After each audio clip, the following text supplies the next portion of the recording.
Hi, everybody. What Welcome up? back to the Big Dudes in the Trenches podcast.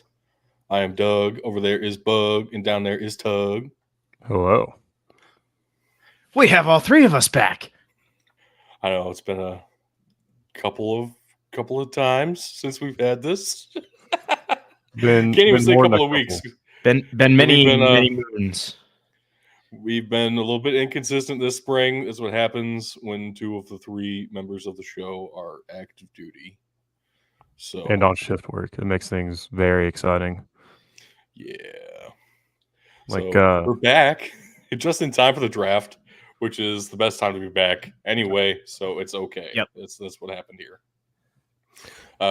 In this episode, we will have our final mock draft of this season, of mock draft season, that is.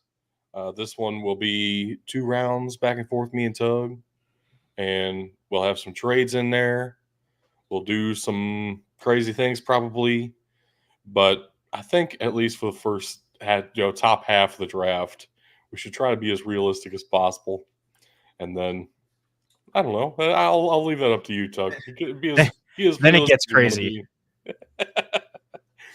But it's weird though, because I feel like the top 4 picks we already know at this point, like to some extent. In some order, So, these 4 guys. At least number 1 and number 4 we know, because the report is out now that the Cardinals are not even really considering trade offers. If Marvin Harrison Jr. is there at 4, they're just taking him. So nice. Believe that if you want to. It's also still pre-draft season. Anything can happen. I tend to believe that, though. It makes sense. Yeah. Before we get into this, though, it is fair to, I don't know, open up the floor. You guys have anything you want to talk about before we get started? Man, life has been wild recently. I'm just happy to be back with you guys on the show all at once. I'm excited to get this rolling, to get ready to roll into a new football season. It's right around the corner. Yeah, I think the last time we were on here, we were doing a UFL preview, and then that all went to shit. We were gonna originally do some UFL on here, but if I'm being honest, haven't watched a ton of it. And let's be real, the biggest thing going on right now is the NFL draft. So if we're going to start doing anything UFL, it'll be after the draft next week. With us already committing to not doing anything UFL next week, it didn't make a whole ton of sense for us to just slide it in for this week anyway. So we'll if we pick it back up, the biggest thing that happened was Destroying got hurt, and we don't like to talk about injuries all that much. Yeah, yeah. Well, and then the Stallions looked like a fucking wagon last week against Memphis, and I don't understand it. I really don't. Adrian Martinez is apparently a god. I don't know. Why not? Why not? That's what I say. He's not being coached by Scott Frost anymore, so why not? Yeah, it checks. You got a point. So we will flip a coin to determine who gets to decide if they want to go first or not, and then go back and forth between me and Tug here. Bug, you are the resident decider of who did a good job or not. That's basically your role here. And also, you feel free to chime in if we get into some trade talks and you feel like something's unfair. You're the officiant of that. And also, of course, you can let us know in chat if you'd like to see a trade happen that's not happened yet. Or, Bug, you can decide for us that one of our teams needs to trade up for somebody. Maybe if somebody's fallen, you can shout that out and say, hey, maybe the Bengals would be willing to move up to 13 and get Brock Bowers here or something. I don't know. Ugh, gross. Hey, they've done crazier things. Might. Like, don't get me wrong. Yeah, it might happen. All right, so let's go ahead and get started, I guess, with the ceremonial coin toss. Oh. It's there for good to sell. All right. Call it in the air, Tug. Copy. Tails. It is tails. Would you like the number 1 overall pick or not? You know what? I am this time, just to switch it up from the last draft we did. Understandable. Yep. You are on the clock with the Chicago Bears. All right, I'm on the clock. Do. This, as long as I'm taking to describe this, is about how long they should take, even shorter. It's for- Caleb Williams. Doug, Yeah, you're up. It's going to be Caleb Williams here. As much as I like Justin Fields, Chicago's not behind him, so it's time to move on. Yeah, considering he's not with the team anymore, I'd hope they moved on. Right. Well, fair. He is the second string quarterback for the Pittsburgh Steelers now, so that would be really That wild. was still a steal. I will say it is Tyson Bagent season, and if the Bears go with Marvin Harrison Jr. number 1 overall, I would be very happy, very very pleased with that decision. All right, the Washington Commanders are up next. Now the talk all draft season was that this should probably just be Drake May. Everybody thinks he probably has one of the highest ceilings of any quarterback in this draft class. And you watch him play at North Carolina last year, not this past season, but the year before. He lit everything up. Unbelievable. Watching him this season, the stats are down. Yeah, watching the games, you can kind of see why the line wasn't as good. Receivers weren't always as productive as they should have been. Then you get Tez Walker in, and he's hitting deep shots again. So, yeah, Drake May is phenomenal. But there are some mechanical concerns with Drake May, and those have really only been getting talked about very recently. It is theoretically possible that Drake May falls a little bit more than people are willing to think about earlier in the process. Now there's some speculation Drake May might even be there at like 5, 6, 7 for a potential either trade up, or maybe the Giants nab him at 6 and see what they can work out with the old Daniel Jones situation, even though they're paying him $40 million a year.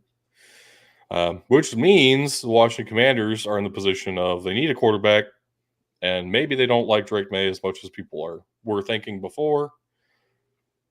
The answer then would be Jaden Daniels. Let's go ahead and send it. Jaden Daniels, number 2 overall, the Washington Commanders.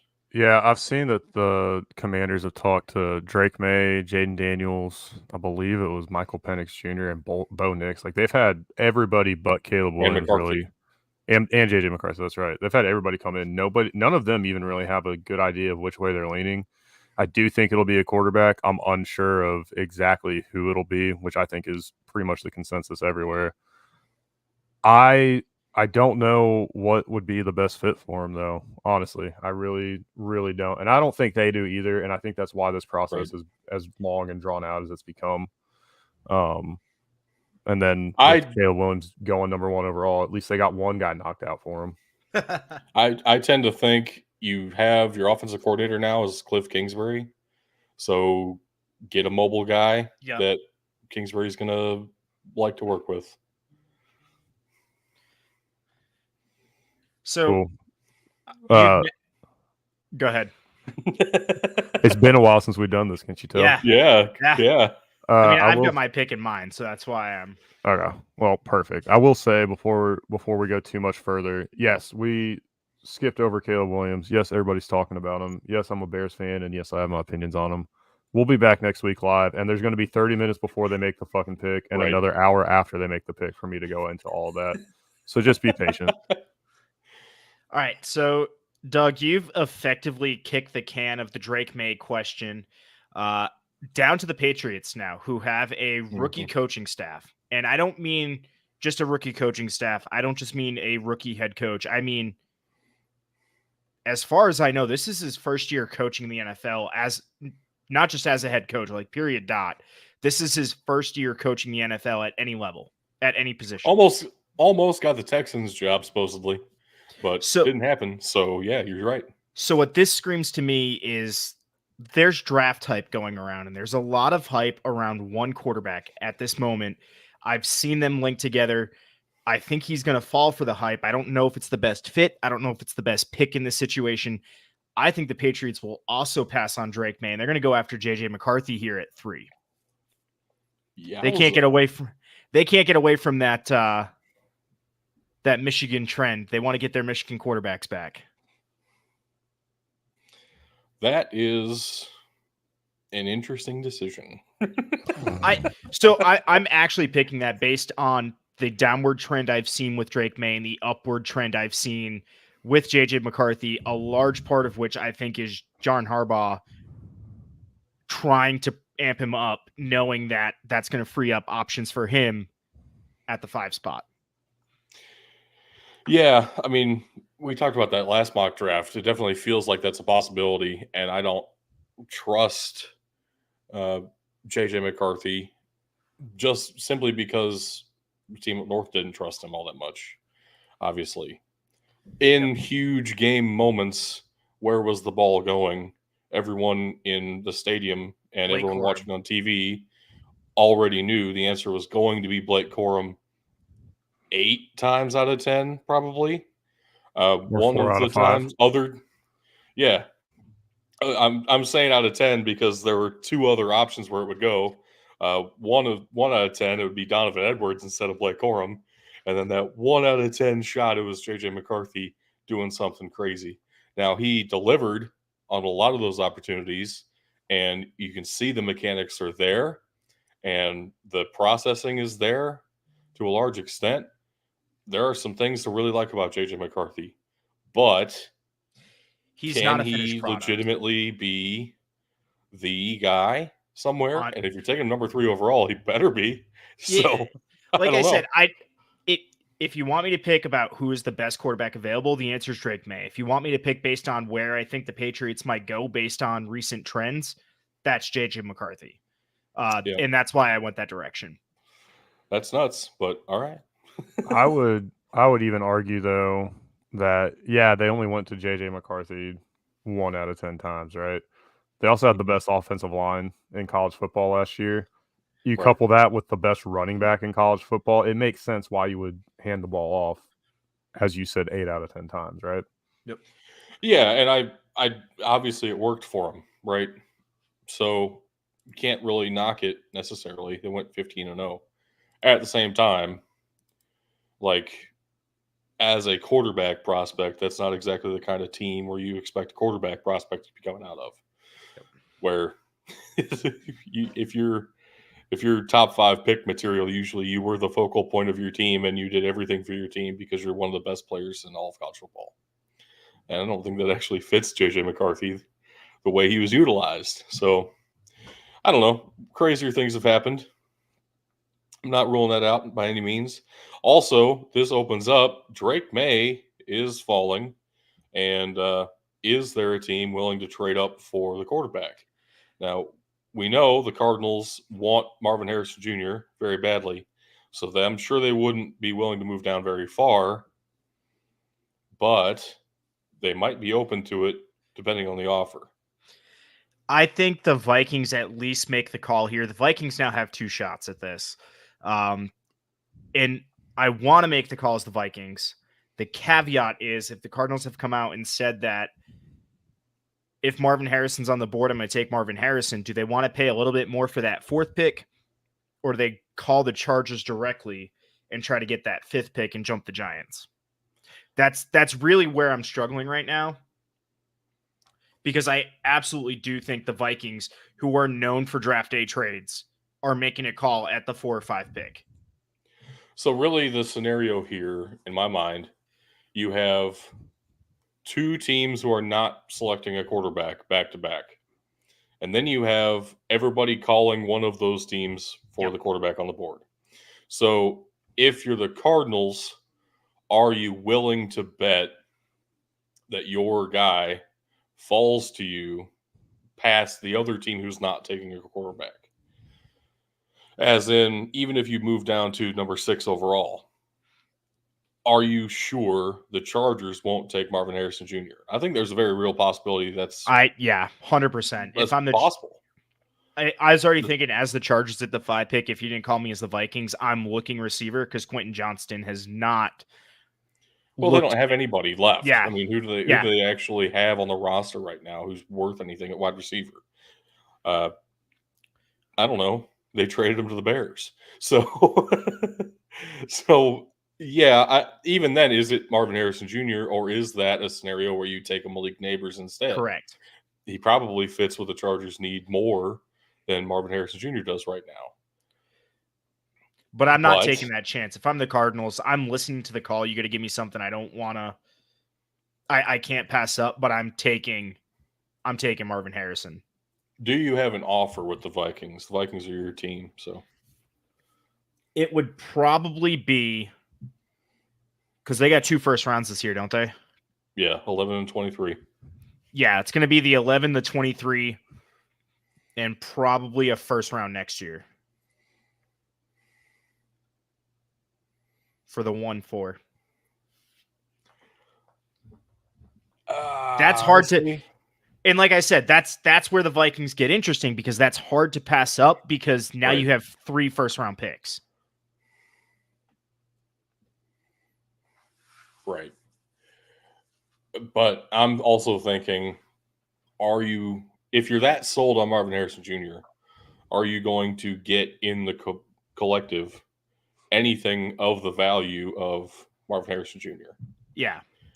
I think going down to 11, I don't think so, because at best, like your best hope is that Roma Dunze is still there, because I think Neighbors will be gone by 11. Yep. Odunze very well could be gone by 11. He's like a stretch to still be there. So the next guy you're looking at, based on PFS rankings, is Adonai Mitchell out of Texas, or maybe Brian Thompson Jr., who played opposite of Malik Neighbors, who very well could be amazing. Just, he was second fiddle to the second best wide receiver in college football. I would say, too, another thing to consider, I don't know if you can afford 3 first-round picks. Like, that becomes a concern, too. That's 4 years down the road problem, not a me now problem. And the cap is made up, as Ben collectively reminds me every year.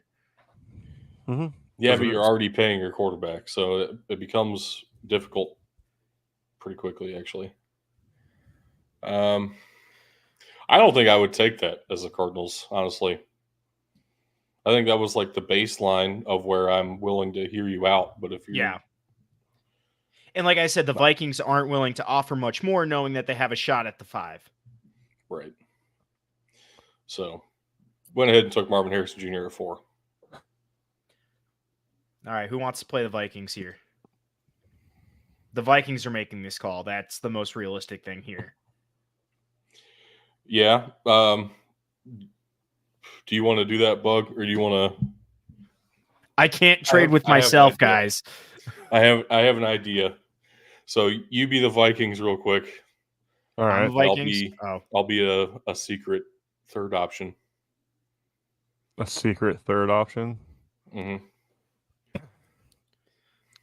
What would the Vikings want here? Now, it is with the understanding that you're trading up for a quarterback, so you're going to have to overpay. Yeah, that's why I started with the 2 or with the 3 first-round picks. Yeah, right. Yeah, I think they're definitely giving up. It would definitely have to be 11 and 23 for 5, probably round 1 next year. Yeah. So that's on the table. I also want to propose. I'm calling with the New York Giants. And I'm saying you only have to move back 1 spot. And I'm going to give you our next year first round pick.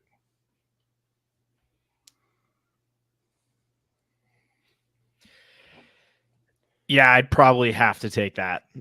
Just because not only do I then get an extra first pick, I get my guy on the board that I've been eyeing. And I think you and I are on the same page of who that's going to be, Doug. Yeah. He's not going to be there at 11.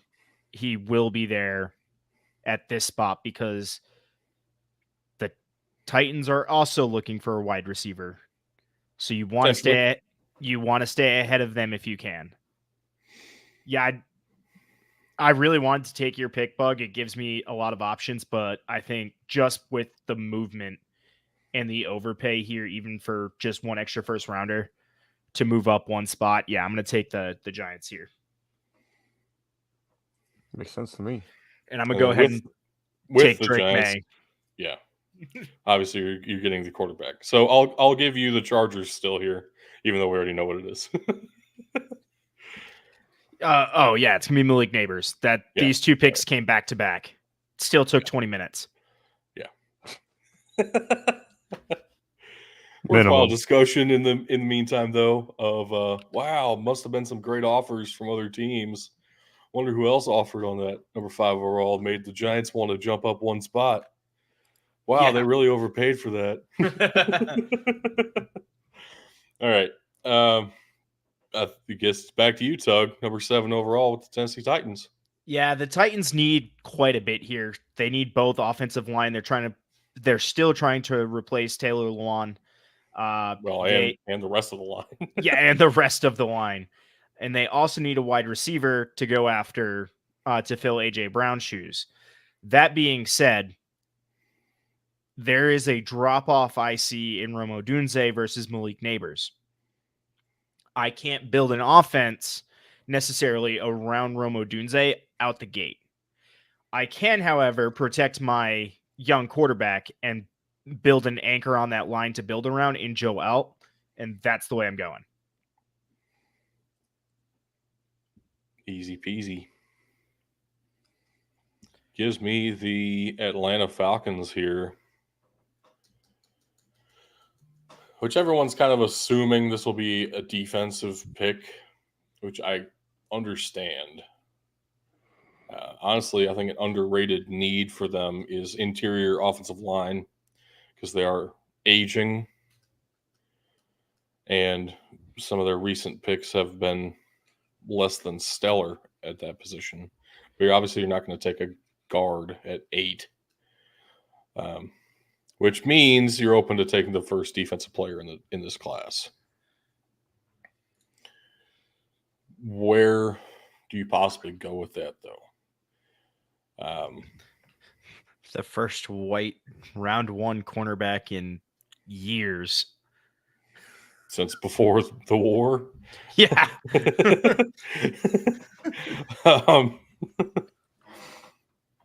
Oh man.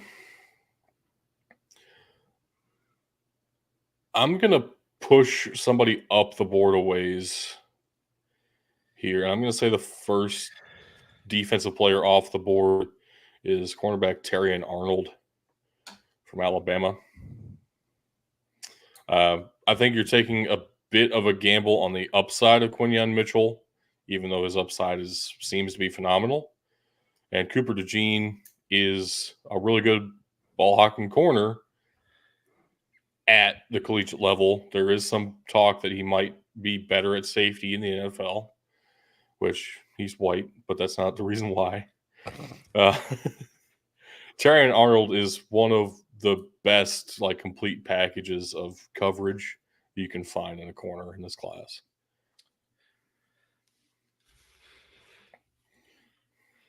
All right, I'm back here with the Bears. They have needs. I could go Rome Odunze here. Ryan Pace is gone, so Brock Bowers is off the board.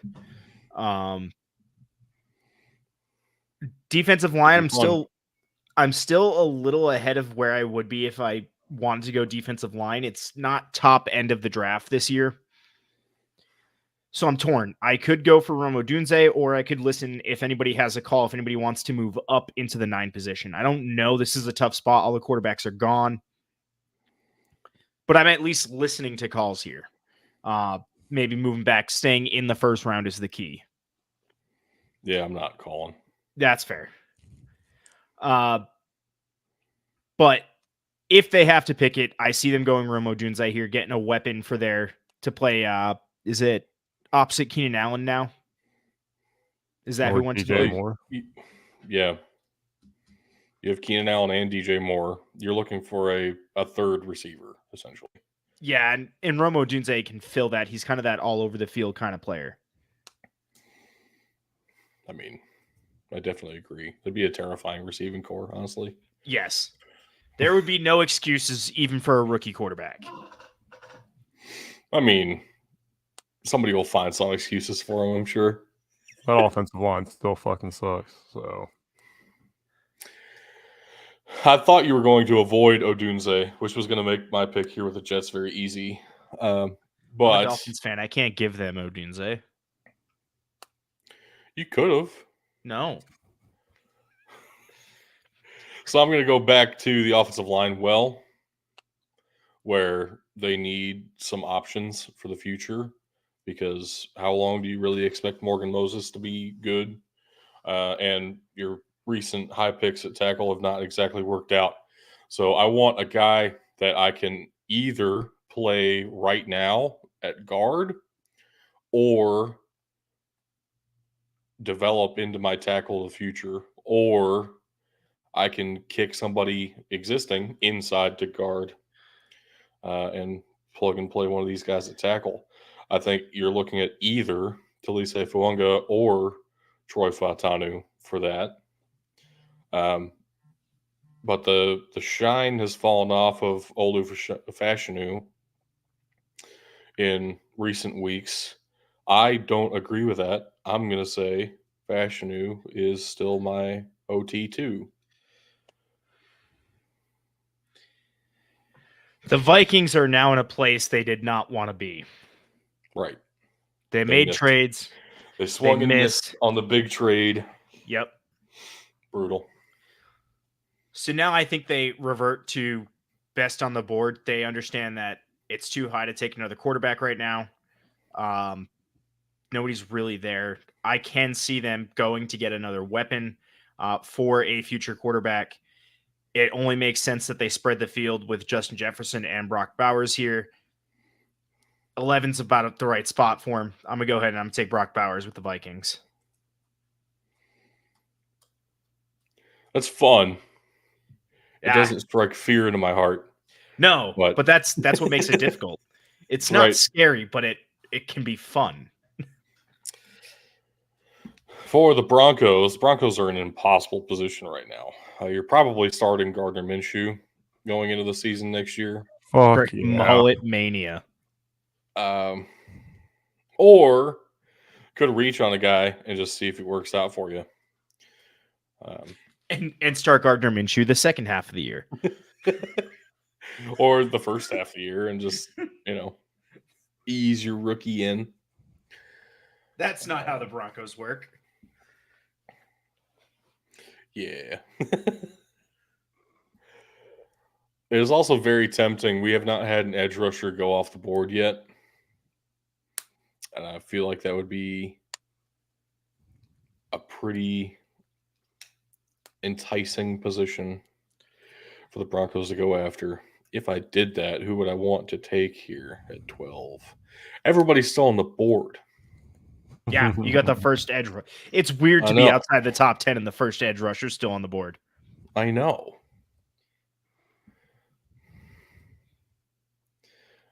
First edge rusher off the board, Javonte Jean-Baptiste. No.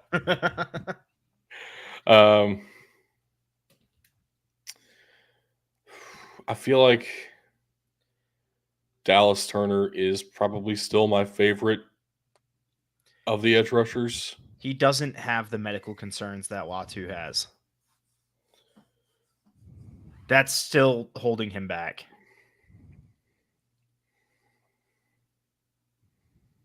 Yeah, I went ahead and took Dallas Turner, so it's up you. You're up next. Yeah, go ahead. Go to tackles.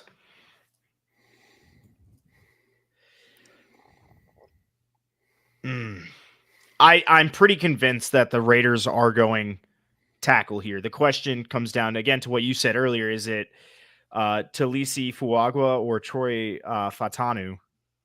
I tried, man. I tried. I didn't sound like you tried. That's very impressive. To sound that bad trying to pronounce a name.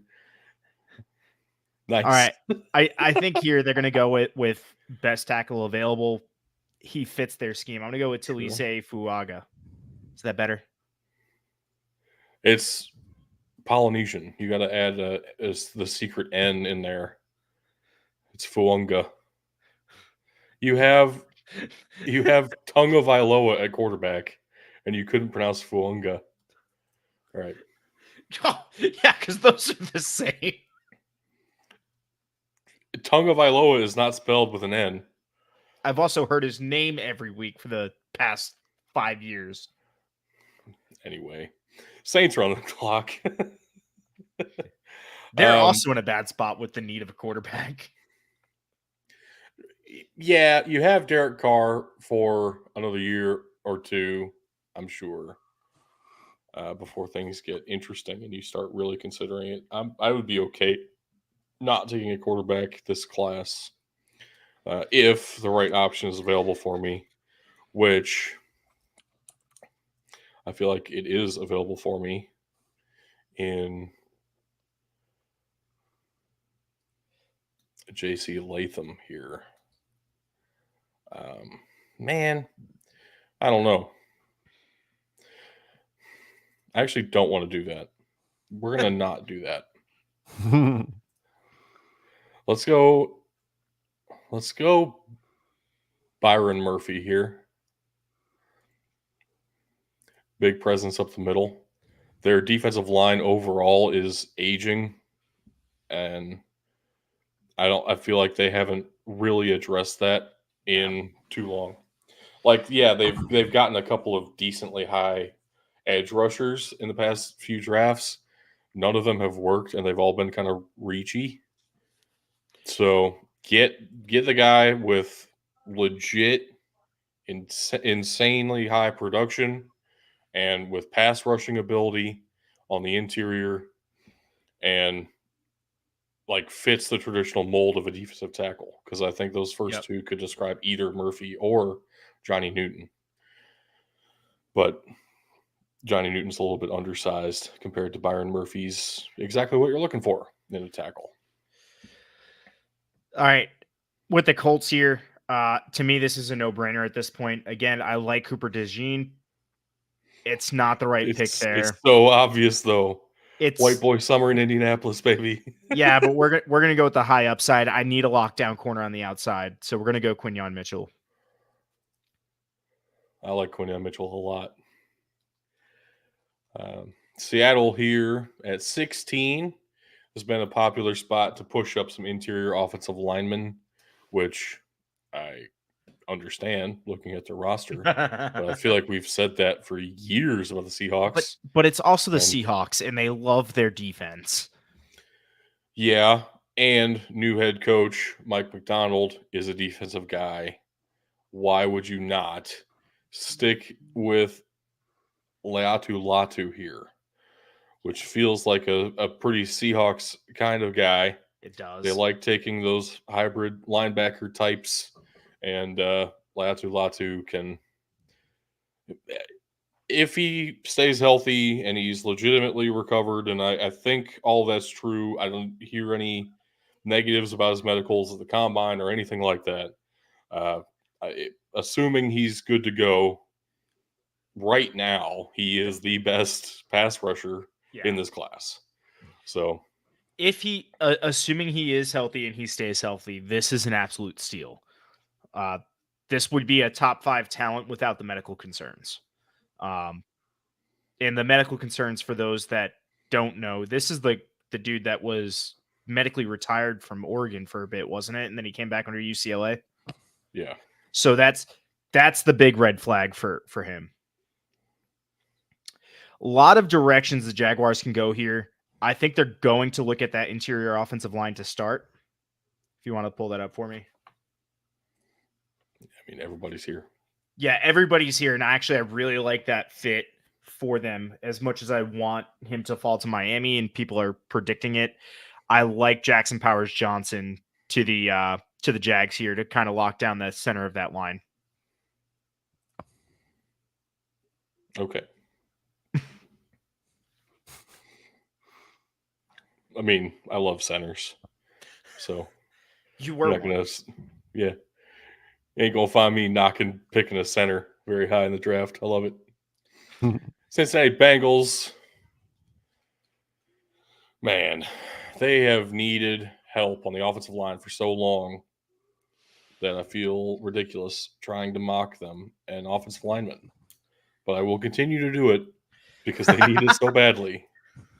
I'm going to give them Amarius Mims here. They have been in desperate need of a right tackle for like 4 years. So get you potentially the best right tackle that we've seen in any draft for a couple of years. The only issue people will have with Amarius Mims is he's actually only started like 8 games at Georgia. Here's the thing. When he's been on the field, he's been the best tackle in college football. Uh, the reasons for him not starting that many games, have you seen Georgia? They're stacked at every position. So he really didn't have an opportunity until the last 2 years anyway. And then add on to that a couple of freak accident injuries that aren't a long-term concern for him. So teams don't appear to be at all worried about the long-term future of Marius Mims with those injuries. And he's good to go. And legitimately only started 8 games. He's not a raw tackle prospect. He's not a developmental tackle prospect. He is plug and play, even though that sounds ridiculous, only having played a few games. Yep. The Rams here are kind of reeling. They need to rebuild that entire defense. They need to do it efficiently. They would love to find the next Aaron Donald. Unfortunately, he is not in this draft, I don't think. And I'm not really. I'm going to take a look at Johnny Newton, but I don't think that's the way they go. I do think that they want a cornerback that they can kind of throw all over the field. Like you said, Doug, he's a plug and play. He's going to fit out on the field. He's going to get plays done. For me, that is going to be Cooper DeJean, who might not have the size for the outside, but he has the size for a nickel corner. He has the size for the safety, and I think that's going to be a good fit for him out there.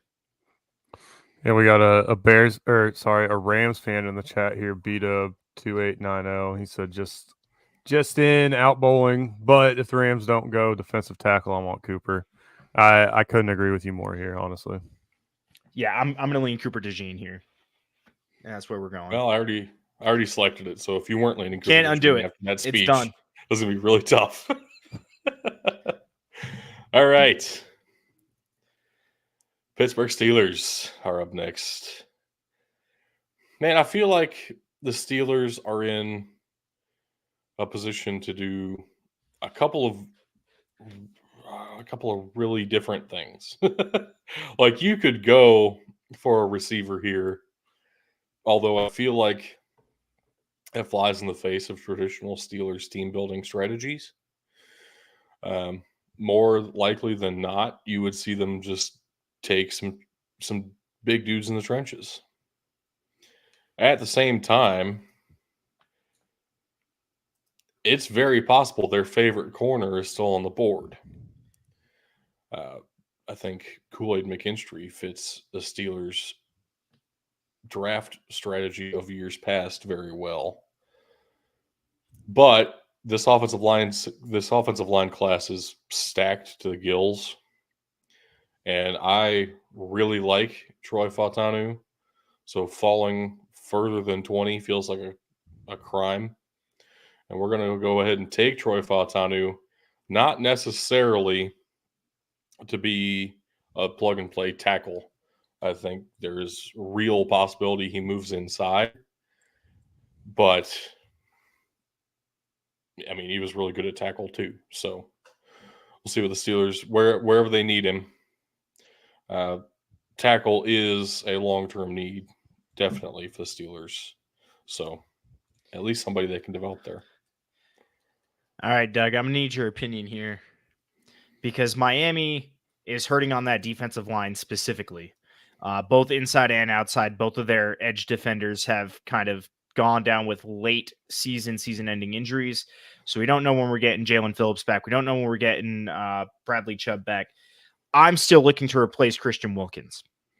I want somebody who can play in the middle of that line as a nose tackle in our 3-4 sets or a 3 technique in our 4 down lineman sets.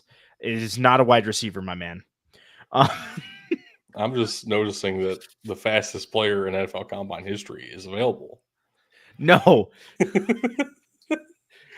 So I like Johnny Newton, but Johnny Newton has the potential to be pushed outside is what I'm seeing, especially with his size. He might become more of an edge rusher. In a 3-4, I would say, yeah. Yeah. There's been a lot of mocks that take Johnny Newton to the Dolphins. I'm a little cautious of it because I don't think he fits that mold, but we do have Zach Sealer still who does more fit that mold. And the flexibility of Johnny Newton. And I'm talking myself into it. The flexibility of Johnny Newton allows me to push him outside in the beginning of the season when we're still down those two players. It makes a lot of sense here. We're going to go get Johnny Newton. I will push back because you did ask for it a little bit. Yeah. If you want the bigger body, I know PFF doesn't seem to like him as much. I do believe Chris Jenkins has a real shot at being a first-round pick. And if you're looking for that 300-pound stuff you up the middle, also a little bit of pass rush upside, like Chris Jenkins is a really legitimately good traditional defensive tackle as opposed to. Yeah. My concern there is he's been shooting up the boards, and this might be the decision point. If Jackson Powers Johnson falls to Miami, I think they go that way. And then they address this later in the draft because this is a deep class in that you have talent kind of spread out, but you don't have any studs up front. Sure. Right. So, but with the way this draft has fallen, I think Johnny Newton makes more sense for that flexibility of still having an outside presence if I need it. All right. I do appreciate the opinion, though. Newton it is. Philadelphia Eagles are on the clock. Lad McConkey is here. Fits perfectly. The Philadelphia Bulldogs mentality. Do it. You won't, coward. I mean, I could. But that, no. You thought about it for a second, though. It really really went did. across your mind, huh?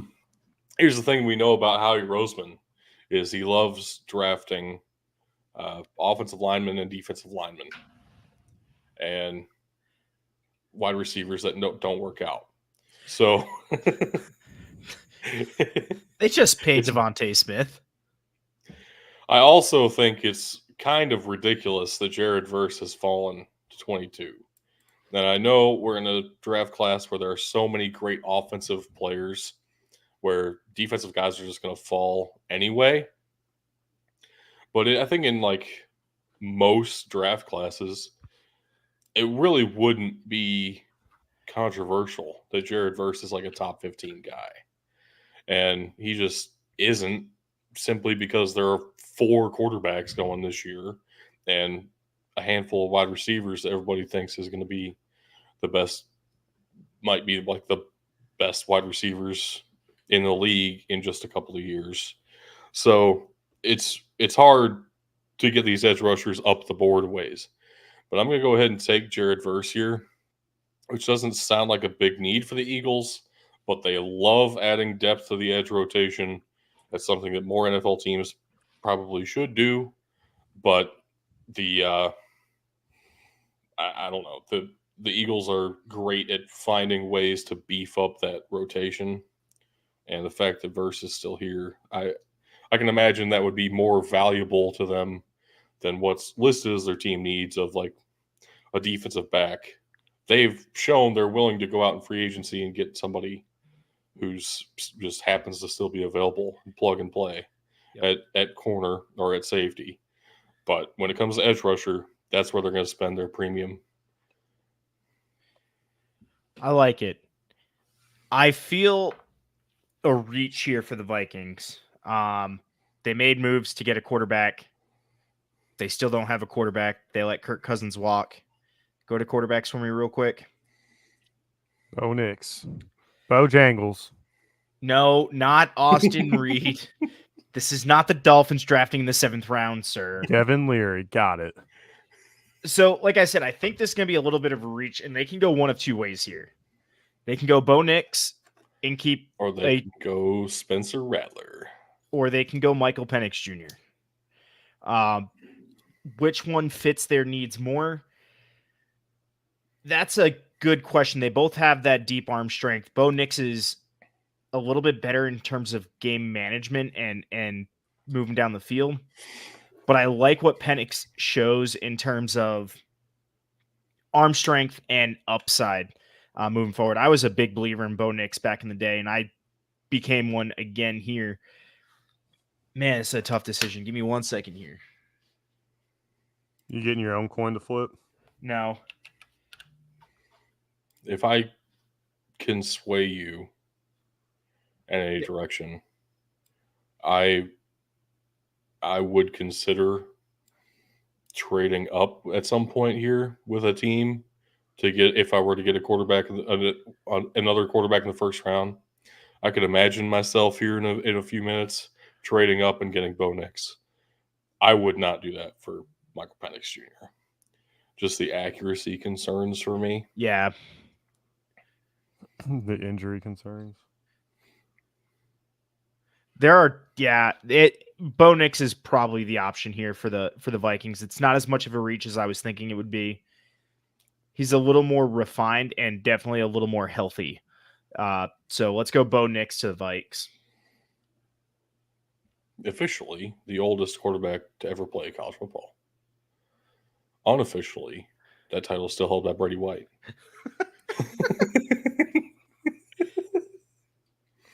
So here's the really cool thing about picking for the Dallas Cowboys is I can literally pick any position, and it's a position of need. It's really cool how that works when you don't sign any free agents and you let a lot of guys walk. So I can kind of just go whoever I feel like, which is very fun. I actually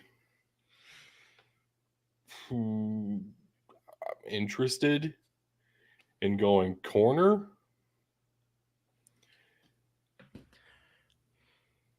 But what's stopping me from taking a corner here? That Jerry Jones is a very running back heavy drafter. Yeah, but there's not a first round running I back. feel like you're going to get your pick of running backs still if we hold off to the second round. I just know Jerry Jones. I mean, I'm not they're taking all these guys in the mid first to late round. second round. Yeah.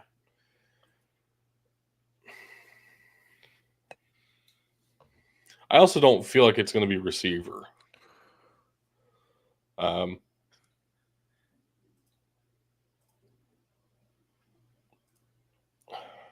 Just based on historical precedent of how the Cowboys draft players. I think the move here is going to be Graham Barton, who is an extremely versatile offensive lineman, can play a bunch of different positions for you. And as it turns out, you need a bunch of different positions on the offensive line. So find the one that Graham Barton works the best in and play him there. And he can do it. If I'm the Cowboys, I'm really happy you went with Graham Barton because I was looking at J.C. Latham anyway. They need a true tackle. David Bakhtiari is not getting any younger. So they're going to go ahead and take J.C. Latham. They still won't draft a receiver in the first round. That's not allowed. A little bit of pushback, though. You're talking about how they don't have their left tackle, Bakhtiari.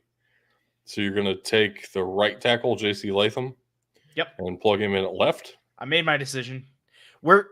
He's going to take a year to play underneath. He's probably going to learn both sides, and we'll transition him over when we need to. Again, playing line at the NFL level is being, especially when you're a younger guy, is about being able to kind of go between the two. Bakhtiari still has another year left in him. Unless he left the team. Did I miss something? Pretty sure he did. But that's fine. So, like I said with the Cowboys, though, it's really cool drafting for the Buccaneers because I can pretty much take like any position and be comfortable with that. Oh, they did release Bakhtiari. Oh, well. Even more reason to draft him. What up? Even more reason to draft him.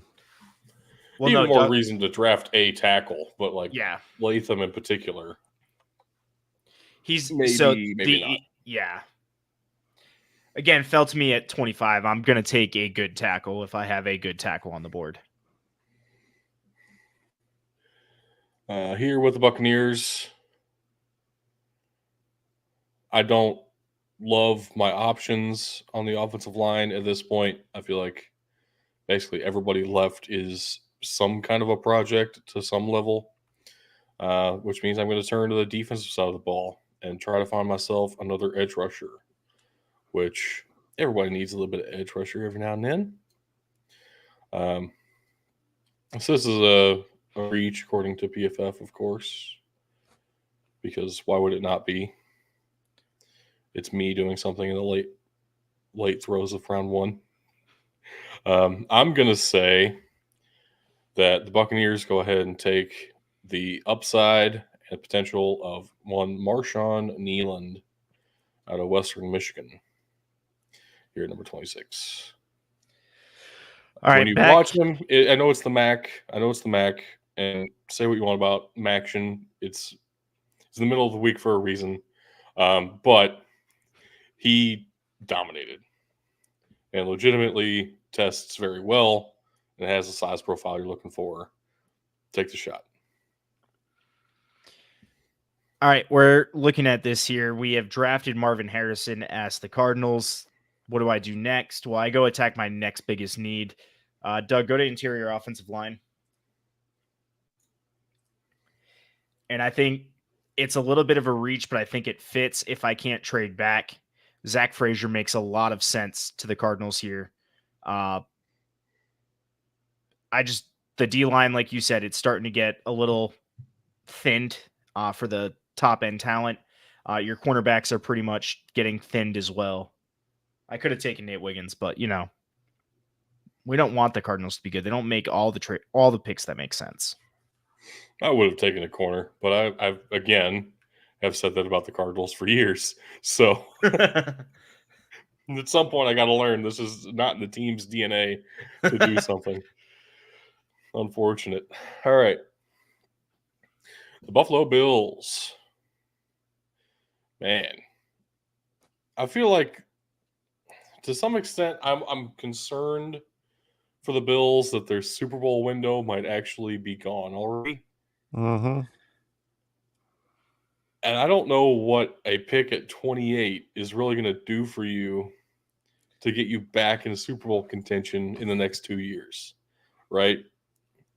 So there is an element here where I need to plan for my future if I'm the Buffalo Bills and not plan for this upcoming season. So while everybody's going to be screaming at their TVs saying Adonai Mitchell, Brian Thomas Jr. are available, you need wide receiver, Troy Franklin's available, he was a phenomenal receiver at Oregon, why would you not go after one of these guys? Well, it's because Lad McConkey. it's because Lad McConkey's available.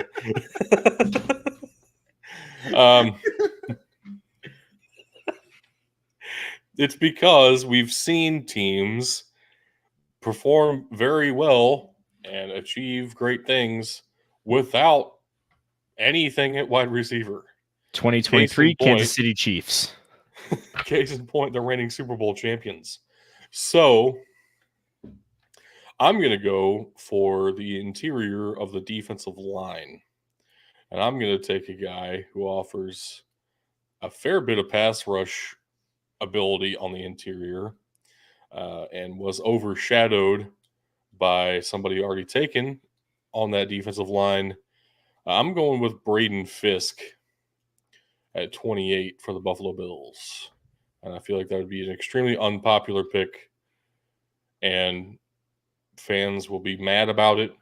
But then in 6 years, when he's their best defensive player, people are going to be like, dang, we were really hard on him taking Braden Fisk. Nobody's going to remember that. Right. No, probably not. All right. In a very Dan Campbell move, the Lions are going to go look at edge rusher. They need somebody, and I said this on the last show too. They need somebody to play opposite.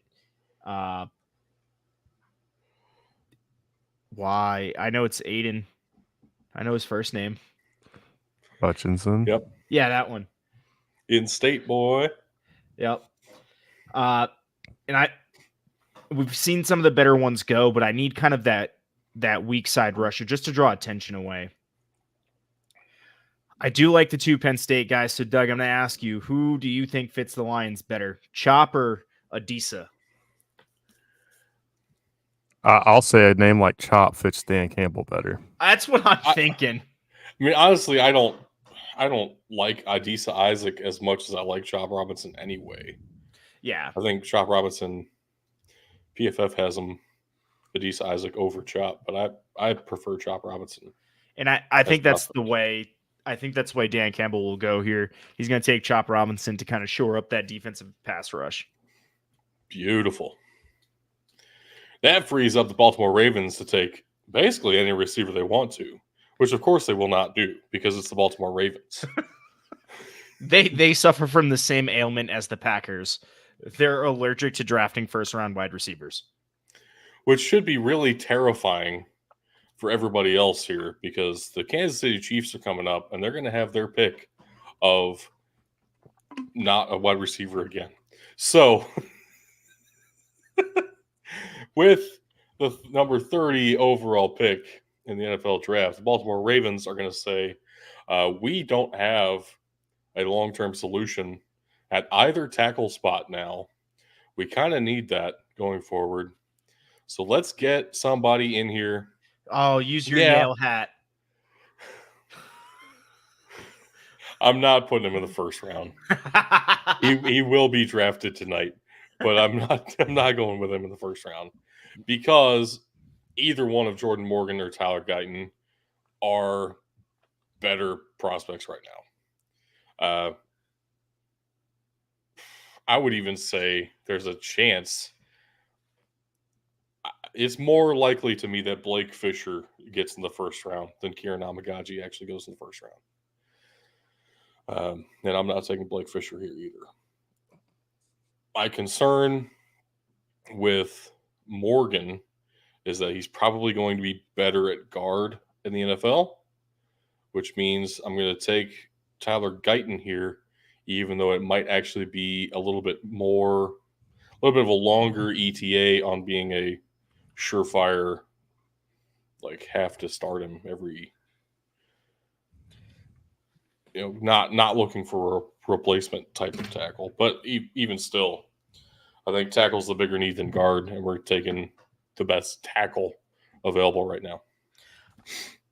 If I'm the 49ers, I'm happy. I'm going to correct a mistake I personally made a few picks ago. We're going to go ahead. We're going to draft Nate Wiggins. We're not even going to think about it. We're just going to go ahead, fill one of our biggest needs with a solid player with a lot of upside. Yeah.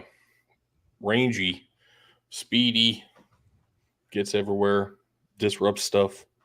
There was a point in time where it looked like Nate Wiggins might be CB1 in this class. And then testing happened, and he's a little bit light to not be the fastest corner. So, but he's still really good. That puts the Kansas City Chiefs on the clock here at number 32. I legitimately thought about stopping you and trading up with the Panthers at 31 just to say I need to guarantee myself the best receiver available. But here's the thing. It's the Chiefs. When's the last time they drafted a receiver? Tyreek. The 5th round 6 years ago? So I'm going to say a very similar thing to what the Baltimore Ravens just said. I have no long-term solution at tackle. And if I want a tackle, I kind of need to take one right now. Because am I really going to wait and hope that Kieran Amagaji develops into the tackle that his athletic profile says he might be someday? Am I really going to take the shot at Kingsley Suamataia, who I kind of don't know if I believe in? Maybe a Brandon Coleman, maybe a Blake Fisher. I'm not sure that I'm convinced about these next guys coming up here. Jordan Morgan, probably my best option for a pure just an offensive lineman. But I need a tackle specifically. And even more specifically, I think I need a right tackle, which puts me taking the guy I said I might, Blake Fisher here in the first round. 2 Notre Dame tackles in the first round here. That is crazy. I don't think I've seen anybody else do that ever. That in is this mock draft also process. classic Notre Dame, though. They are a great offensive line school. So this is borrowing from that franchise guy on YouTube who does some good work pre-draft process and stuff. But I liked this exact quote from him because I had a similar thought when I was watching Notre Dame play last year. It was everybody's hyping up this left tackle prospect. Wow, Joe Alt's really good. Everybody kind of, you can tell Joe Alt's a legitimately polished. He is the best tackle in the class. It's kind of obvious when you watch him play. But man, who's this guy on the other side of the line? Because right tackle's holding up his end of the bargain. And it doesn't look like there's much of a drop off there, actually. So Blake Fisher has been a late riser in this process as far as the general public is concerned. And I think that's just because Joe Alt's gotten all the attention on that offensive line. But Blake Fisher is a legitimate right tackle prospect here. So if you're not taking a receiver, which it's the Chiefs, so why would you? Let's get another offensive lineman in the first round, baby. Yep. The Panthers are ecstatic right now. And their choice is, do I want a T. Higgins type player or do I want a Martavis Bryant type player? And the real answer here, and I think it's a no-brainer for the Panthers, they're going to go Adonai Mitchell with the first pick of the second round. They're going to go get their Adonai. Okay. You did that to me last time too, and I still haven't figured it out. Basically, they're going to go after a T. Higgins, can be a wide receiver 1 type player to bring him into the fold and give Bryce Young a true weapon. So with the Patriots, it's obvious what they should do is go ahead and take one of these other receivers that are still sitting right here. Bill Belichick's gone. It's not the 5th round short white wide receiver anymore. So you're saying it's not Ladd McConkey here? Actually,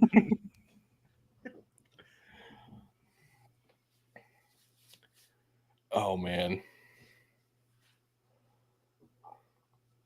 Oh my gosh. All right. I'm going to do it. I'm going to do it for the meme. Here's what happened here. You took JJ McCarthy, number 3 overall. I'm going to go ahead and pair him up with his target here and take Roman Wilson. Now, here's the thing about this pick. Roman Wilson is, in my mind, a legitimate second-round receiver. Like, I would not have any qualms about a team nabbing Roman Wilson at some point very early day 2. But it does feel like a bit of a reach when Troy Franklin's still here and Brian Thomas Jr. is still here and McConkey's still here. We're joking about him. Maybe even a tier, maybe even lower on that same tier with the Keon Coleman and Ricky Pearsall. But we're going for it. All in. And the Cardinals are now happy. I made a bad pick with them, with Zach Frazier. Maybe not a bad pick, but maybe not the best pick at the time. But they are able to rectify their mistake here and pick up Kool-Aid McKinstry. Take a nice big old swig of Kool-Aid. Take a nice big old swig. All right. Commanders here. I'm not going to make it too complicated. They got themselves a quarterback. And actually, I didn't intend this, but we're doing it back-to-back of my picks. I'm pairing collegiate quarterback with collegiate wide receiver. We're going Brian Thomas Jr. Nice. With his old quarterback, Jaden Daniels, over in D.C. We're early in day 2. This still might be early, but this is also a very John Harbaugh move. Or Jim. Yeah, this one's Jim. Yeah. Go ahead and take his running back from college. Jesus Christ. Dude. Oh my gosh. It's possible. It's possible. So here's my thought. It's a big need, and he knows Jim Harbaugh's in a weird situation where he knows what it takes to succeed at the NFL, and he knows what this running back brought to the team in college. There's a familiarity there that can both help or hurt him. I'm going to say Jim Harbaugh has some under the radar additional knowledge that these other coaches don't, having just coached him for the past 4 years. Well, I'm very excited if I'm the Tennessee Titans here. I got the best tackle in the entire class, and receiver kind of fell in my lap because I didn't expect Troy Franklin to make it to me. But also, Troy Franklin is one of the most productive receivers in all of college football last year. For a reason, Troy Franklin is legitimately good. Can work on some route running things, especially like short to mid range routes, late developing routes. He's really good at breaking himself open, creating some separation. He's really good at already. So you're very happy with this selection. Get yourself a receiver. Troy Franklin is the guy. The Panthers have been trying to replace Luke Kuechly since Luke Kuechly retired from getting concussions. They have a chance here. He's not a polished prospect, but he is a good prospect. We're going to go ahead. We're going to take Peyton Willis here at the 39 overall. Wilson. Can you not read? No, apparently I can't. Jesus. It's also really cool. Peyton Wilson is the in-state guy. I'm sure there will be plenty of folks really excited about that. He is. And he's a mean motherfucker. Played for awesome. that NC State Wolfpack team. He's awesome. Let's fucking go. I love Peyton Wilson. There was some injury concern with him. He had a knee thing last year. Apparently, what I've heard, all that's been cleared. So, to me, he is the best linebacker in this class. Although there's another one we might see very shortly. Who I Doug has a soft spot for linebackers. We all know this.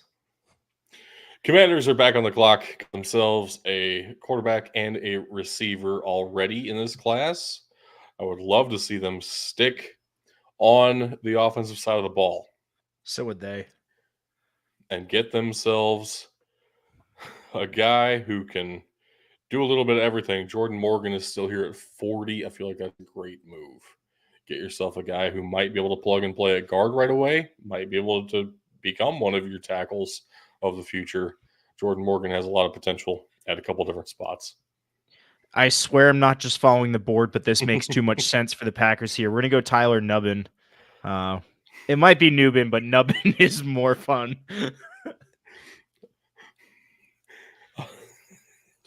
I'll allow it because it's hilarious. Okay. This is a lie. They don't need a wide receiver anymore. It could still be fun. It'd be more fun. Ladd McConkey here. I'm not going Ladd McConkey here. I'm going on the defensive side of the ball for sure. We're getting a defensive head coach. We have a defensive head coach in Houston, and we want some help on that side of the ball. And we have Edgerrin Cooper still here, who I believe is in contention as the best linebacker in this class. And one of those guys who, if there is a linebacker who goes in the first round, it might be Edgerrin Cooper. So I like some good pass rush ability there too at the off-ball linebacker spot, which is unusual because that's like the definition of off-ball linebackers, that you don't do much pass rushing, but he was still able to do it when he was called on. Edgerrin Cooper's really good. All right. I'm looking here at the Falcons. We went defensive line with them the first time, right? You went Byron Murphy? Yeah, I think so. No, Terry and Arnold. Oh, well, that changes what I was going to do, because if you had gone Byron Murphy, I was going to go Mike Sanders still, but you just enjoy There's listening. Some good defensive line options. And actually, one that you had already told me, I'm going to stick in the same college here, but he's going to fit that Falcons defense very nicely. It's going to be Chris Jenkins going here to the Falcons. Very different player than his dad, but they're both nasty on the defensive line. Gotta love it. The Las Vegas Gambling Raiders I gotta say, I think they take Michael Penix here. I don't want to steal any thunder from you, but it was driving me nuts that there was no conversation about them moving up to get a quarterback earlier. Yeah. You could have hopped in. That would have been perfectly fine. But yeah. I wanted to see what you guys would do with it. Michael Penix falls to 44. They don't need to move. It's very fortuitous. And I think that's part of the reason. And quarterback. I think that's part of the reason I didn't really say anything either. Is at the time, let's see who was still available. It was Bo Nix and Michael Penix. Yeah. I mean, chance maybe neither one of them's there by the time it comes back around, but more than likely they were in a position where it makes more sense to just let it come to them. Yep. Yeah. Because I don't think there's any way. I think they'd even be okay with taking Spencer Rattler, or Jordan Travis even. But there's no chance they make it out of the second round without taking a quarterback. The wait is over. I'm going to pull the trigger. I'm going to do it. You can't stop me this time. The Saints are going to go ahead. They're going to go after that wide receiver here, sitting at us, looking pretty. They're going to take Ladd McConkey. All right. Before you do that, legitimately, yep. Are we giving the Saints another slant boy? Yes. They already have. That's all Derek Carr can throw. Yeah, that's fair.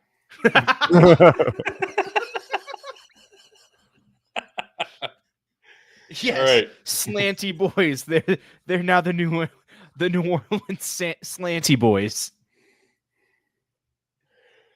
Got rid of Michael Thomas. They're not beating the slant boy allegations. All right. Indianapolis Colts are on the clock. Got themselves a corner in the first round.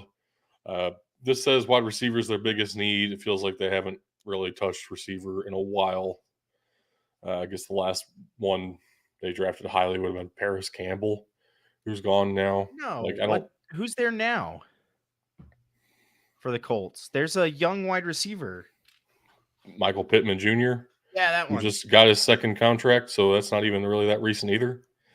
Well, he was injured his entire rookie year, so that makes sense why you think he's young. What I'm getting at is I don't know if it's receiver still here. I like Keon Coleman and Ricky Pearsall both. I also think they could very possibly just still go on the defensive side of the ball. That has been their weakness. I'm going to give them an edge rusher to pair with their defensive back they got in the first round here. I'm going to go with Chris Braswell at 46. All right, where'd we go with the Giants in the first round? We went quarterback, right? Yes. Okay. They need to protect their quarterback. That'd be ideal. That would be ideal. So let's go ahead. We're going to go look at tackles real quick. Oh, Doug, I want to do it.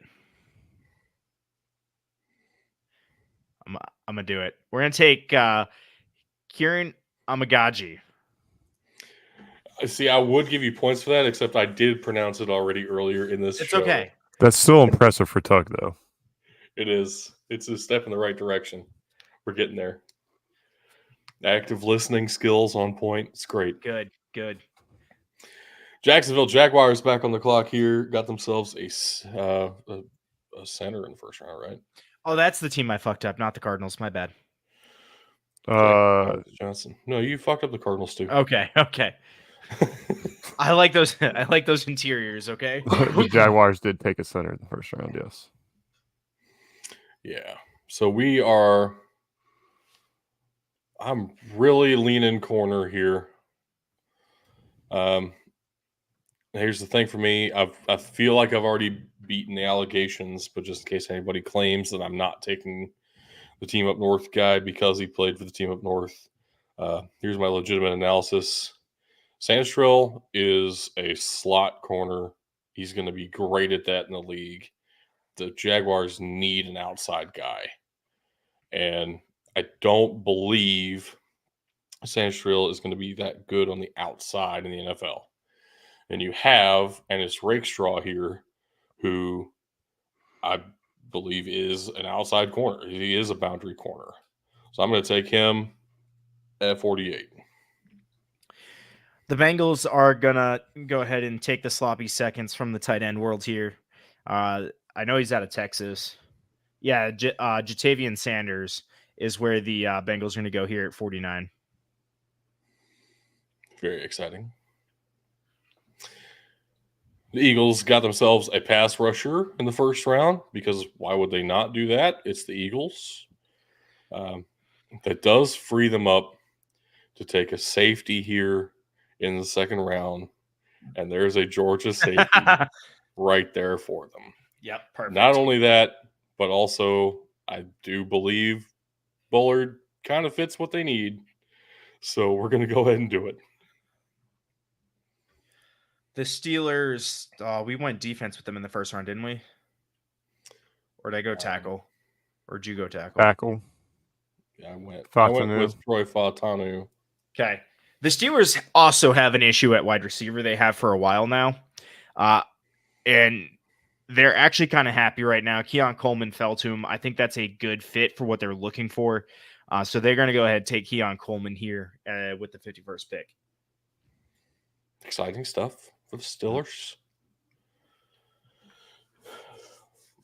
The Los Angeles Rams got themselves a white corner in the first round. That they did. Now what? They can go so many different directions. Let's think about the interior of the defensive line for a moment here.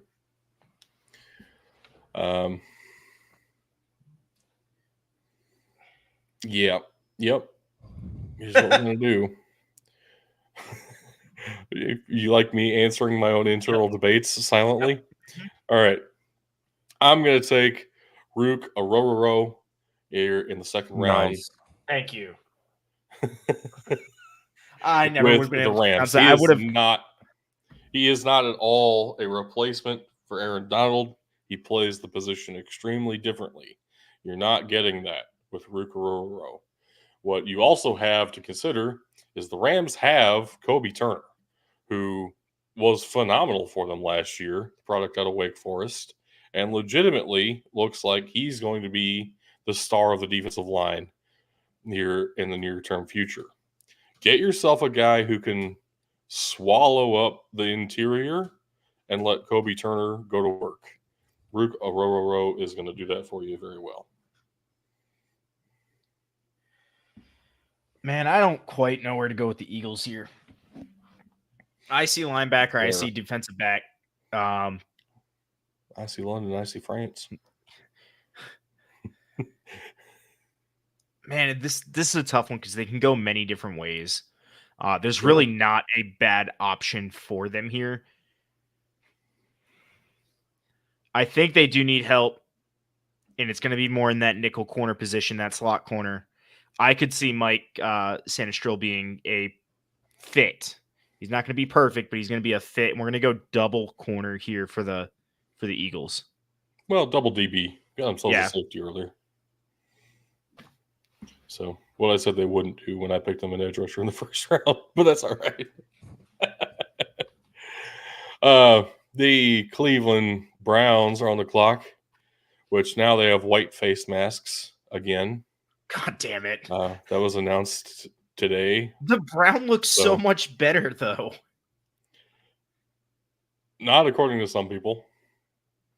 Like the Browns. Yeah. Apparently.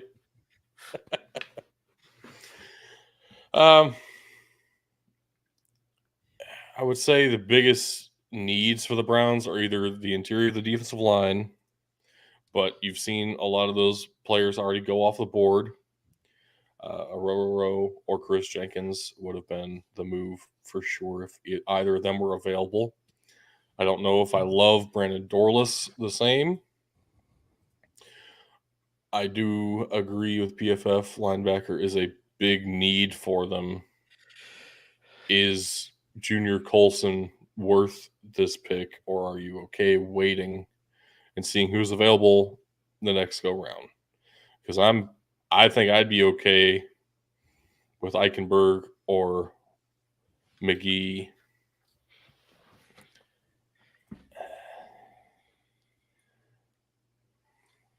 This is a Which- trade opportunity for the Browns, which I don't have anybody necessarily that I could see jumping up into it.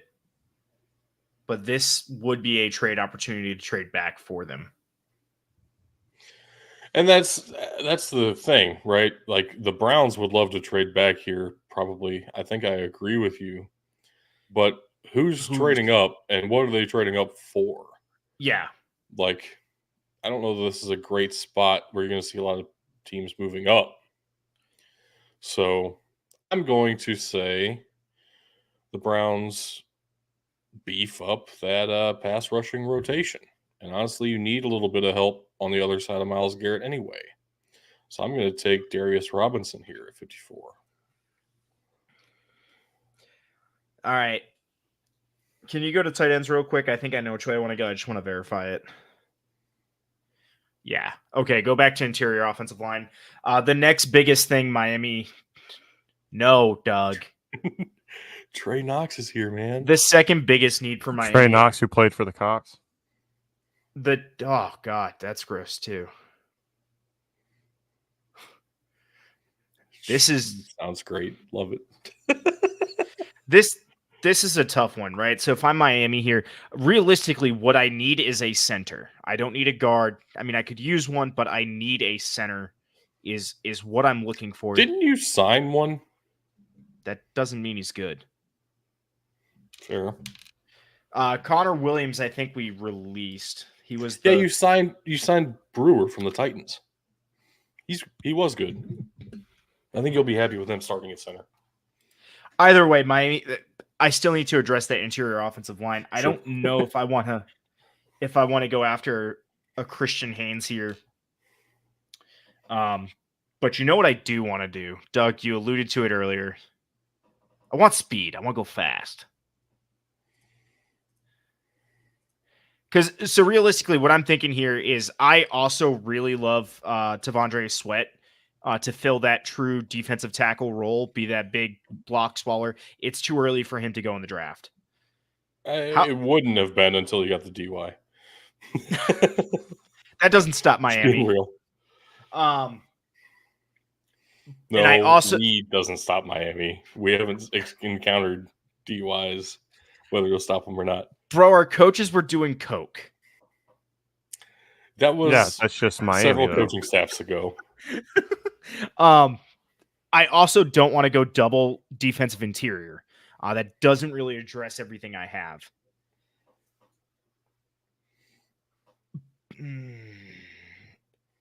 I think looking at this, I'm going to take a flyer. And it sounds bad when I say that, Doug. I know you're not a fan of him. But again, I was talking about the needs on a stopgap on the defensive edge. And I think Adisa Isaac is going to be a good spot filler for at least the first half of the season there. I'm just amazed that you pronounced his name 3 different ways in this episode.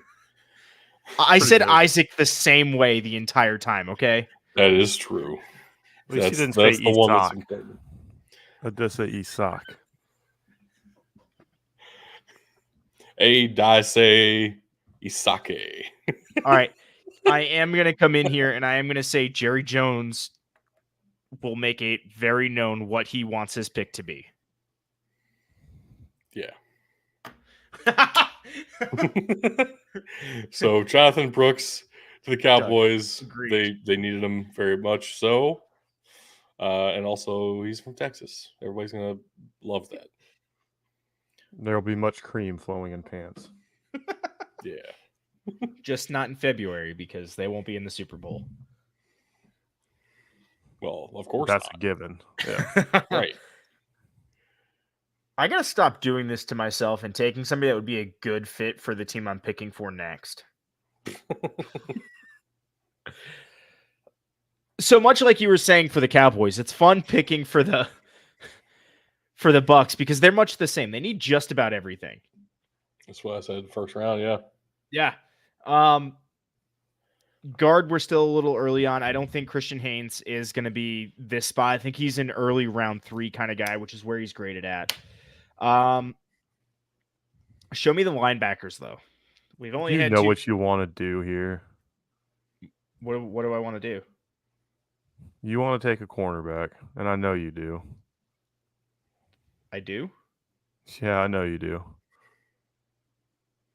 Pull up the top cornerback remaining, please.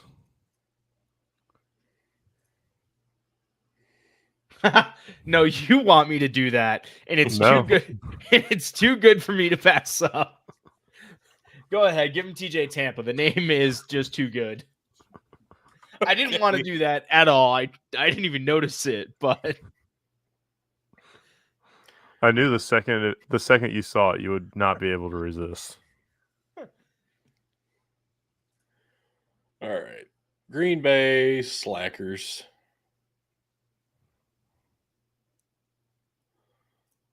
I am flying in the face of your logic, Tug, good. and I'm going to take an interior offensive lineman. Cooper Beebe. Yeah, actually, this Nice. is where I was going to go with that. I like Christian Haynes a lot, and I think there's a very real possibility that he does go in the second round. But also, I like Cooper Beebe a lot too, and doesn't seem like people are respecting him enough.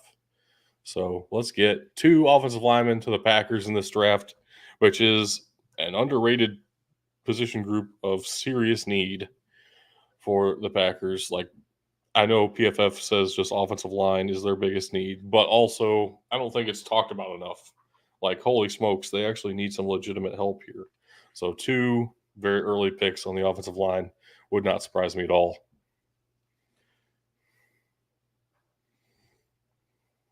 I like it. Sorry, I'm thinking here because Sure. again, the tough part for the Texans here is there's not a lot of what they need at this spot in the draft. Which means you're going to get into some reaches here, and that's kind of where we're going. So go ahead, go to wide receivers real quick.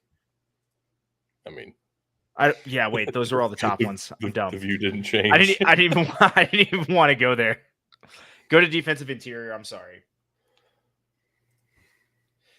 Now, it might be a little bit of a reach, Doug. I know you said you're not a huge fan of him about this spot in the draft, but I think Brandon Dorless will be a good fit for Houston down there to counteract all of the building they've been doing offensively to help build that defense. I agree. I have no problem with Dorless in this later range. Like, I don't know. It feels like a tier break to me though, which I don't think the board reflected is all. But yeah, I definitely understand taking some defensive line help. Buffalo right. Bills on the clock. Hey, before you take your pick, guys, I gotta go. I gotta start getting ready for work tonight. Sorry to cut it short. Hopefully, the real draft goes a little bit faster. Or they're only doing 1 round, so maybe this will probably be about the same time in the first round where I'm having a butt out next week. But want to leave you all with a joke. 5 picks left. We've been going fast. You want to tough it out for like 4 minutes? I really can't, man. All right. I really can't. All right. But I want to leave you guys with a joke before I leave. Hey. How does the man in the moon cut his hair?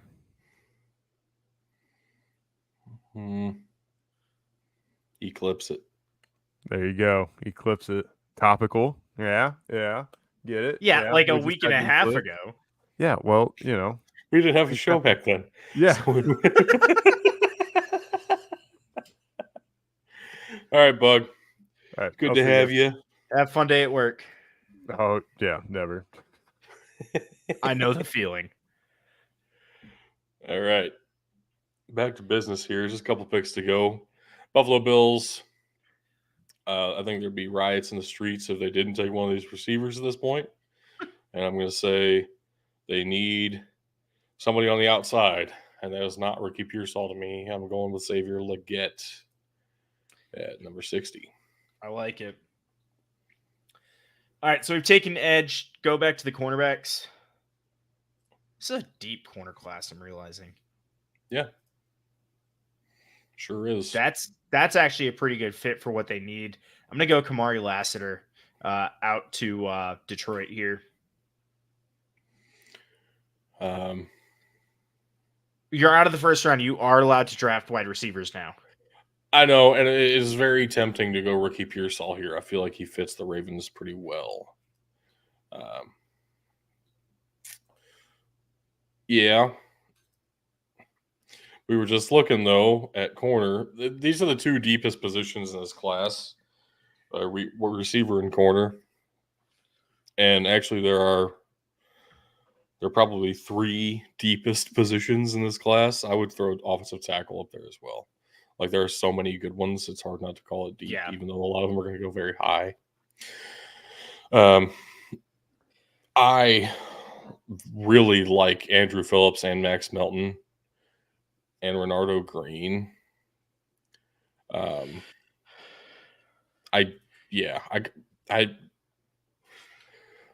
want to go Ricky Pearsall here. I feel like I have to. Yep. We went corner for the Niners in the first round. I think we're going to double up on defensive backs. We're not going to go double corner.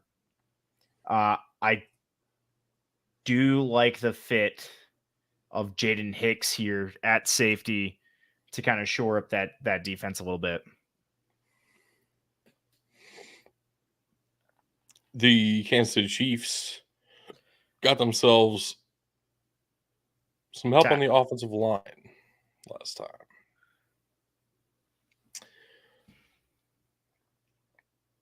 I don't want to go receiver yet again. Although, pairing the fastest player in the league with Patrick Mahomes. We've done it once before. We'll do it again, damn it. Worked out pretty well last time, you know? Yeah. Yeah, it did.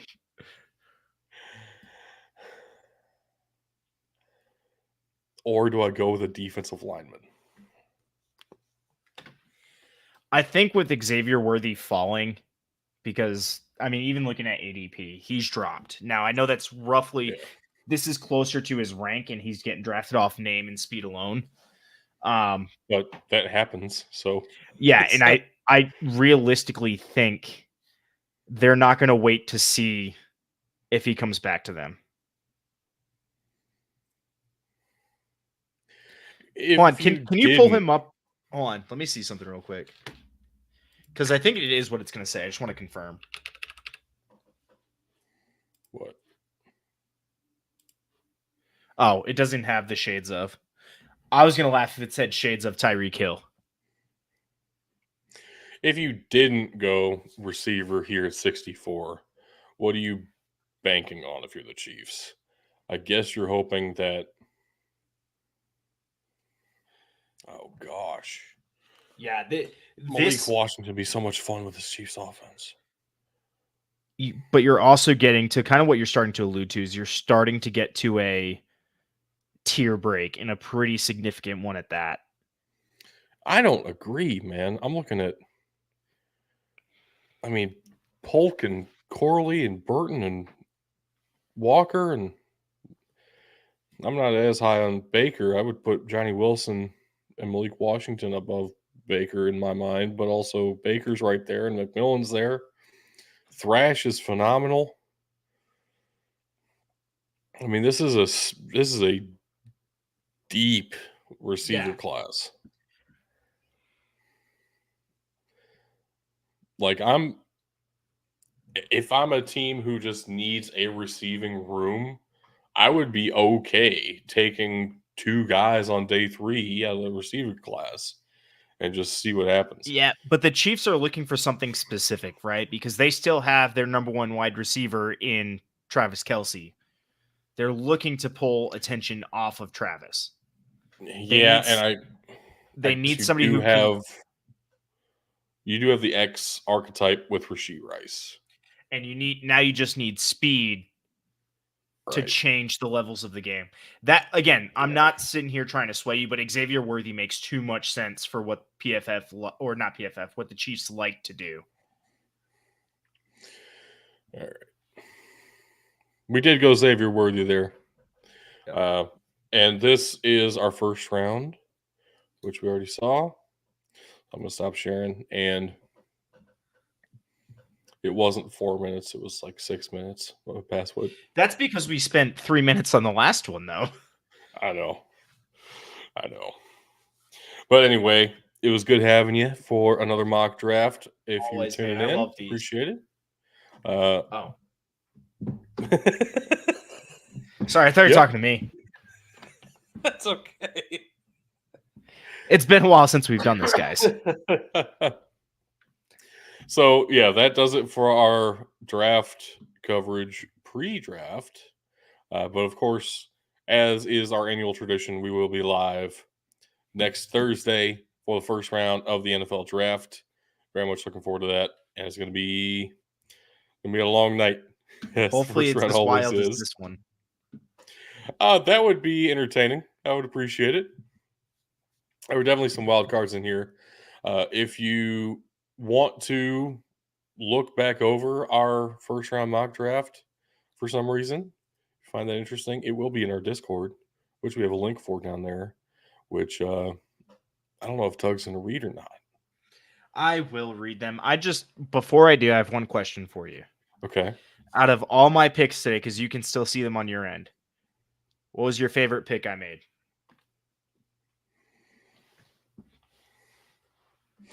I mean, I could go cheesy and be like, well, Joe Alt to the Titans just is that would be so phenomenal if that actually happened.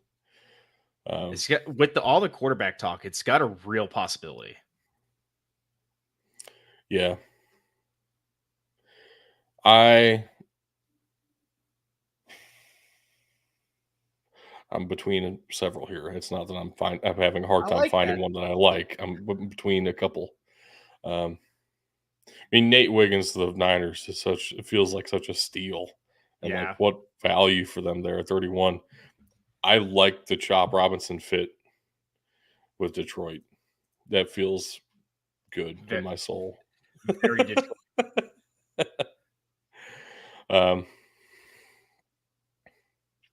And Chris Jenkins to Atlanta, honestly, is like another awesome fit in my mind.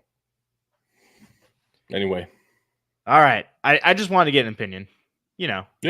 Sorry. I know you don't like being put on the spot, but I had to that time. That's all right. All right, ladies and gentlemen, our links are scrolling across the bottom below as they always do. But for those listening via audio, I will read them out to you. We have our patreon.com/BTFootball, twitch.tv/bigdudesinthetrenches, x.com/BTFootball, facebook.com/BTFootball, instagram.com/BT_football, BDTfootball.com, mailbox@BDTfootball.com, youtube.com/@BigDudesInTheTrenches, in our Discord, which no, I will not read. I still love you guys, but it will be linked below. Unable. Shouldn't you be going to work? It's been requested in the chat that you read the Discord link. You're really going to make me do it. Redeem some points and I'll do it. All right, let's get out of here before. No, that's it. That's what we'll do from now on. I'm saying it on the pod, so we do it. Bug will make a point redeem to read the Discord link, and I will read it when those are redeemed. I think that's fair. In the meantime, I'll use the say something nice about your rival. Your rival is the Discord link. No. No. All right. No point retentions. But all right, for tonight. Oh, are we really going to get it? Yeah, he just did it. He redeemed 4,000 points. Whew. Okay. Although it says pick a football topic, and he said read description. not read the Discord link, read description. But it is https://discord.gg 9GX3PTG36E. Yeah, let's go. Just for you guys, because it's been a while. But figure all right, out the capitals, figure out the lowercase on your own time. Yeah, that's all you I get. told to read it.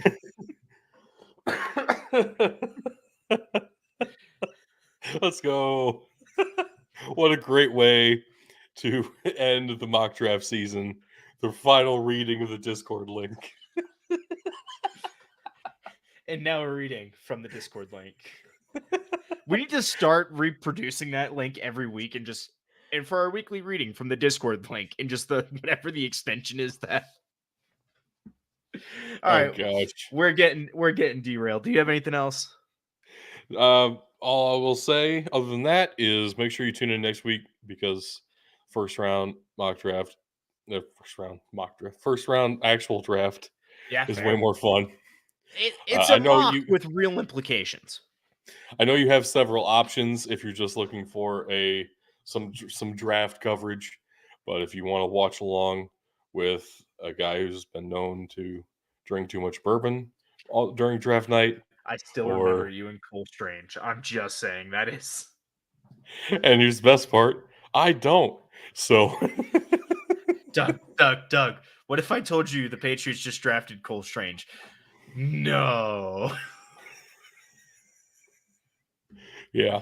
So tune in for some of those shenanigans. And good to see you guys again. Thanks for tuning in. What do you got for us, Doug? Take us out of here. Yeah, that's all I have left to do, huh?